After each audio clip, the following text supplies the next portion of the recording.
On his first day in the Oval Office, President Trump signed 9 executive orders impacting border security and illegal immigration. These executive actions will free Border Patrol and ICE officials to access even more funds and cut through Biden regulations that have hindered border security for the last 4 years, and many say endangered millions of Americans.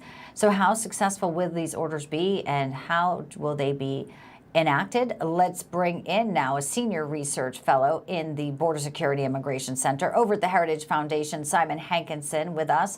Also with us, Chad Wolf, former acting secretary from the Department of Homeland Security and AFPI's executive director, chief strategy officer, and the chair for the Center of Homeland Security and Immigration. Welcome into Newsline, gentlemen. Pleasure to have you both. Thank you. Good to be with you. Pretty incredible. We woke up to a whole new world, a border that will actually be fortified under the law. Chad, I'd like to get your reaction. So there were 9 orders. They went into effect immediately. We saw a reaction immediately when people looked at their app and said, oh, CB1 to P1 is not there. But talk to us about sort of now, the next few days, the next few weeks, and what you think we'll see sooner rather than later with some of the orders. Well, sure. Some of the orders could be implemented right away. You mentioned one of them, removing or canceling the CBP1 app. The parole programs are probably another that the department's working on as we speak. And then there's others that may take a few days to implement, to operationally implement. Restarting border wall construction, you got to get some contracts in place, things of that nature. The national emergency along the border affects a lot of what the Department of Defense can provide to the department to secure that border. And so they'll have to work out what are the roles and responsibilities there as well. But overall, it's such a great start from this administration, and it's such a difference what we've seen over the last 4 years. And to have a chief executive, to have a commander-in-chief that is looking after Americans and issuing these policies. So it's a step in the right direction. I think the tough part now comes implementing a lot of these orders, and there'll be more to come as well.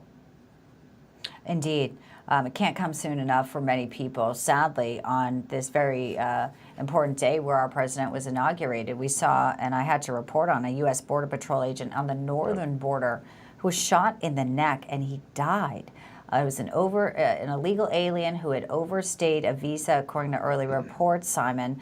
But, you know, sometimes we forget about the northern border, and that's a serious issue as well. And it's one Christine Noem, obviously, once she's confirmed, she was asked about that as well. We can't also forget that that is a place maybe that, you know, terrorists could even look at if we know the southern border will get a lot of focus.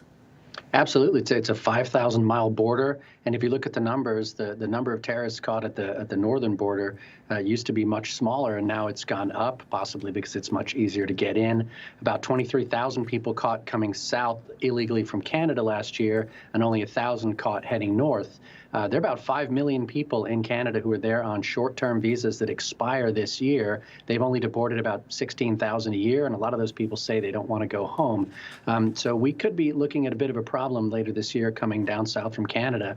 A lot of people fly into Canada with the intention of coming illegally into the U.S., and there are plenty of places, if you go up there, where it's incredibly easy to cross over. So we really need to try to convince the Canadians to take their side of this more seriously. Yeah, well, their government's in shambles too, so it's fascinating to see what that will look like.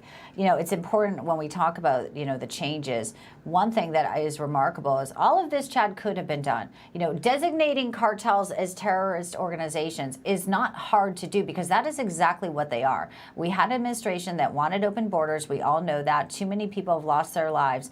But the thought of having, you know, support from the military down there, you know, it's amazing some on the left, including some of the legacy media, is talking about that this could be a bad thing to keep Americans safe. Will that type of rhetoric stop?